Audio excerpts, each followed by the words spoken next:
Vingadores número 200. O caso da Marvel em 1980, na edição Vingadores número 200, aconteceu uma das histórias mais chocantes da Marvel. Carol Danvers é sequestrada por Marcos, um ser interdimensional, levada para outra dimensão e sofre lavagem cerebral. Ela acaba sendo usada para gerar um filho dele contra a sua vontade. No final, Carol aparece grávida e ainda é mostrada feliz com o que aconteceu. Na época, a história foi publicada sem grandes críticas, mas hoje ela é vista como um exemplo claro de violência sexual, coerção psicológica e falta de autonomia feminina. Jessica Jones! Na série Alias de 2001, conhecemos um dos casos mais pesados de abuso psicológico nos quadrinhos. Jessica Jones é sequestrada pelo Homem Púrpura, um vilão que tem o poder de controlar a mente das pessoas. Durante 8 meses, ela perde completamente o controle sobre a própria vida. Killgrave a obriga a fazer tudo o que ele quer, desde realizar tarefas humilhantes, presenciar atos violentos e até manter uma relação forçada com ele. Jessica não pode se rebelar nem fugir, porque está sob o controle total dele. O mais pesado dessa história é que, mesmo depois de ser libertada, ela carrega traumas e desenvolve ansiedade, depressão, insônia, medo constante e dificuldade de criar relacionamentos. Na época, essa narrativa foi um choque, porque era incomum ver uma HQ da Marvel lidando com abuso psicológico e sexual de forma tão direta. Hoje, essa história é lembrada como um exemplo forte de como o controle mental pode ser tão devastador quanto a violência física, mas também é criticada porque, mais uma vez, vimos uma personagem feminina passando por sofrimento extremo para gerar impacto dramático na trama. Quarteto Fantástico dos anos 60. Nas primeiras histórias do Quarteto Fantástico, lançada no início dos anos 60, Sue Storm, a Mulher Invisível, era constantemente retratada como uma personagem frágil, submissa e quase sempre incapaz de agir por conta própria. Apesar de fazer parte da primeira família de heróis da Marvel, Sue raramente tinha importância real dentro das tramas. Enquanto Reed Richards, Ben Grimm e John Storm eram mostrados lutando, explorando o espaço, enfrentando vilões e tomando decisões, Sue quase sempre era deixada de lado ou usada como alívio emocional, motivo de preocupação ou até mesmo simplesmente como alguém que precisava ser resgatada. Em várias edições, Sue era sequestrada por vilões como o Doutor Destino, Namor e o Fantasma Vermelho, e a função do resto da equipe era sempre ir salvá-la. Isso não acontecia uma ou duas vezes, era praticamente um padrão. Em algumas histórias, o próprio Reed Richards tratava Sue de forma infantilizada, dizendo que aquela não era uma luta para mulheres, ou que ela deveria ficar fora de perigo. Essa postura refletia o contexto machista da época, onde as mulheres, mesmo quando eram super-heroínas, eram vistas como frágeis, emotivas e incapazes de tomar decisões importantes. Além disso, os próprios roteiros reforçavam um estereótipo ultrapassado. Sue, muitas vezes, era definida apenas pelo relacionamento com os homens ao seu redor. Quando não estava tentando agradar Reed, era envolvida em triângulos amorosos com Namor ou preocupada com seu irmão Johnny. Sua vida como heroína vinha sempre em segundo plano, como se a função dela fosse complementar os personagens masculinos ao invés de brilhar por conta própria. Apesar de ser uma das heroínas mais poderosas da Marvel, os roteiros da época faziam parecer que ela não passava de uma moça bonita, que precisava de proteção. Mulher Maravilha, Sensation Comics número 1. A Mulher Maravilha fez sua estreia solo em Sensation Comics número 1 em 1942. À primeira vista, parecia uma HQ inovadora, uma heroína forte, independente e capaz de enfrentar os maiores perigos sozinha. Mas, olhando com atenção, percebemos que havia um padrão estranho nas histórias daquela época. Diana aparecia constantemente amarrada, algemada, presa com cordas ou correntes. Isso acontecia com tanta frequência que se tornou praticamente uma marca registrada da personagem. O motivo disso vem diretamente do próprio criador. Marston tinha interesses pessoais em temas de bondade, submissão e dominação, algo que influenciou a forma como a Mulher Maravilha foi construída. Para ele, a ideia de ser dominada e liberta simbolizava o poder do amor e da verdade, mas o resultado foi que muitas cenas ganharam uma carga sexual implícita, ainda que de forma sutil para os padrões da época. Em várias edições, Diana é capturada por vilões, amarrada e humilhada, mas pouco depois consegue se libertar e vencer. Na mente de Marston, isso representava um ciclo de opressão e libertação, mas para os leitores de hoje, fica claro que havia um tom erótico nas cenas. Na década de 1940, isso passava praticamente despercebido. O contexto histórico era outro. Estávamos em plena Segunda Guerra Mundial e a Mulher Maravilha surgia como um símbolo de esperança e patriotismo, inspirando mulheres a participarem ativamente da sociedade e do esforço de guerra. Porém, ao mesmo tempo, o mercado de quadrinhos era dominado por homens, e a presença desses elementos fetichistas não era questionada. Mundos em Guerra! A morte de Hipólita na saga Mundos em Guerra, publicada em 2001, temos uma das cenas mais pesadas e controversas envolvendo a Mulher Maravilha. Durante o conflito cósmico entre a Terra e uma ameaça alienígena devastadora chamada Imperiex, a rainha Hipólita, mãe de Diana, assume um papel central para proteger o planeta. No entanto, o que marcou os leitores não foi a bravura dela, mas sim a forma como sua morte foi retratada. Hipólita é queimada viva em combate, em uma sequência extremamente gráfica, e morre desfigurada nos braços da própria filha.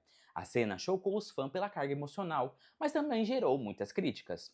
O problema é que a narrativa usou a morte brutal da personagem apenas para gerar impacto emocional e dar profundidade ao arco de Diana, sem realmente explorar o significado disso para Hipólita como personagem. Esse tipo de recurso ficou conhecido como fridging, termo popularizado pela roteirista Gayle Simone. Se refere à prática de matar, ferir ou traumatizar personagens femininas para servir de gatilho narrativo para o desenvolvimento de outros personagens, geralmente masculino. Embora nesse caso tenha sido para fortalecer a trajetória da própria Diana, a crítica permanece.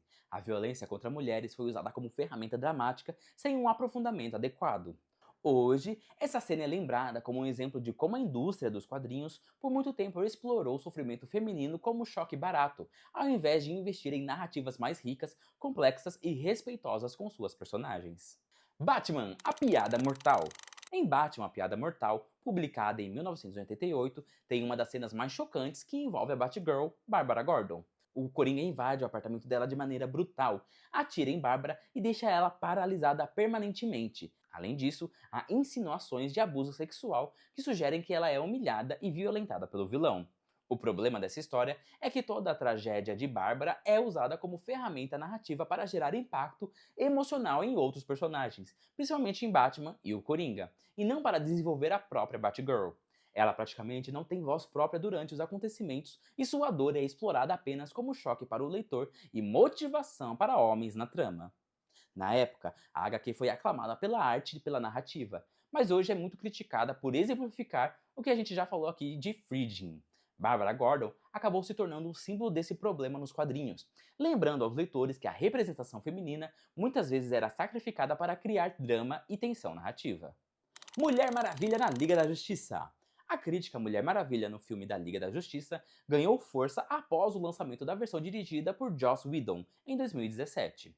Diferente do que havia sido visto no filme solo, onde Diana era apresentada como uma guerreira poderosa, empática e inspiradora, o olhar de Whedon transformou a personagem em algo mais próximo de um objeto de desejo. A câmera frequentemente focava em partes do corpo da Gal Gadot, como pernas e decote, mesmo em momentos de ação ou diálogos em que isso não faz o menor sentido narrativo. Essa objetificação não se limitou à forma como ela foi filmada. O roteiro também contribuiu, inserindo comentários e situações com conotação sexual. Um dos exemplos mais criticados é a cena em que o Flash, interpretado por Ezra Miller, cai acidentalmente sobre o peito da Mulher Maravilha durante uma batalha. A situação é tratada como uma piada, com o herói levantando constrangido enquanto a câmera insiste no enquadramento do corpo dela. Embora pareça um detalhe isolado, esse tipo de humor reforça a ideia de que a presença feminina está ali para ser observada e não respeitada. Em 2021, a própria atriz confirmou em entrevistas que teve conflitos sérios com Whedon no set. Ela contou que o diretor tentou forçá-la a gravar cenas que considerava ofensivas ou desrespeitosas para a personagem da Mulher Maravilha. Quando ela expressou seu desconforto e recusou algumas falas e enquadramentos, Whedon teria reagido de forma agressiva, ameaçando sua carreira. Segundo The Hollywood Reporter, Gal Gadot relatou que Whedon disse que ele poderia acabar com sua carreira e fazer parecer ridículo tudo o que ela dissesse. A atriz procurou a produtora da Warner Bros. Para denunciar a situação e chegou a envolver representantes legais para que as mudanças exigidas pelo diretor não fossem aplicadas sem seu consentimento. Essas informações vieram à tona pouco depois das denúncias de Ray Fisher, que interpretava o Cyborg. Ele também acusou Whedon de conduta abusiva, além de afirmar que a Warner tentou abafar o caso. Fisher disse que o Whedon mantinha um comportamento grosseiro, desrespeitoso e cruel, especialmente com o elenco negro e com as atrizes.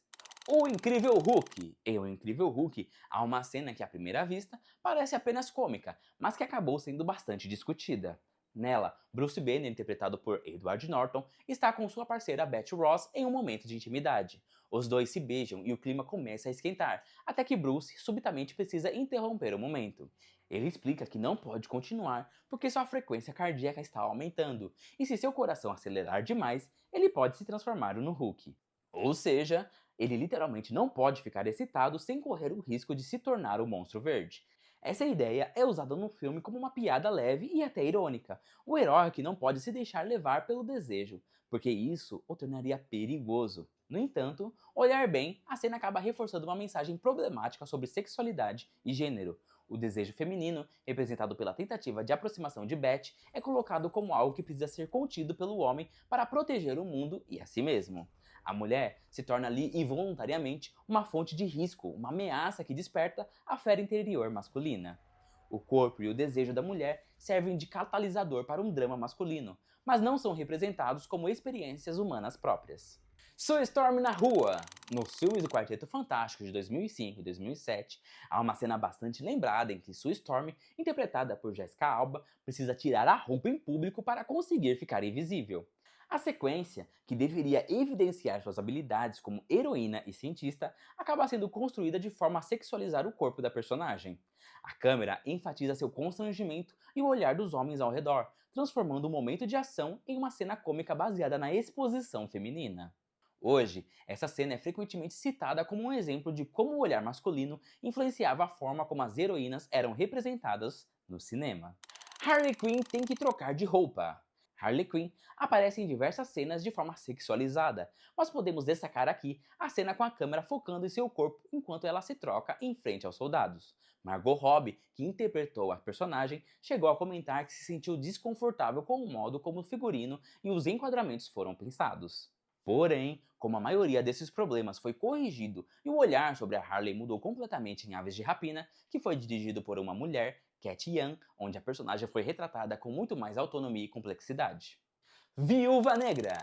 Em Homem de Ferro 2, a introdução da Viúva Negra foi alvo de críticas. A personagem aparece inicialmente como uma assistente de Tony Stark, e grande parte da cena é construída pelo olhar dele sobre ela.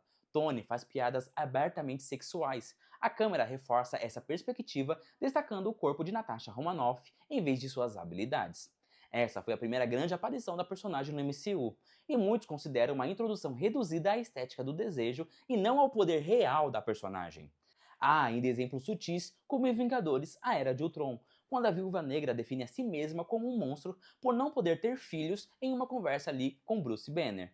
A cena foi muito criticada por sugerir que a feminilidade dela estaria ligada à maternidade.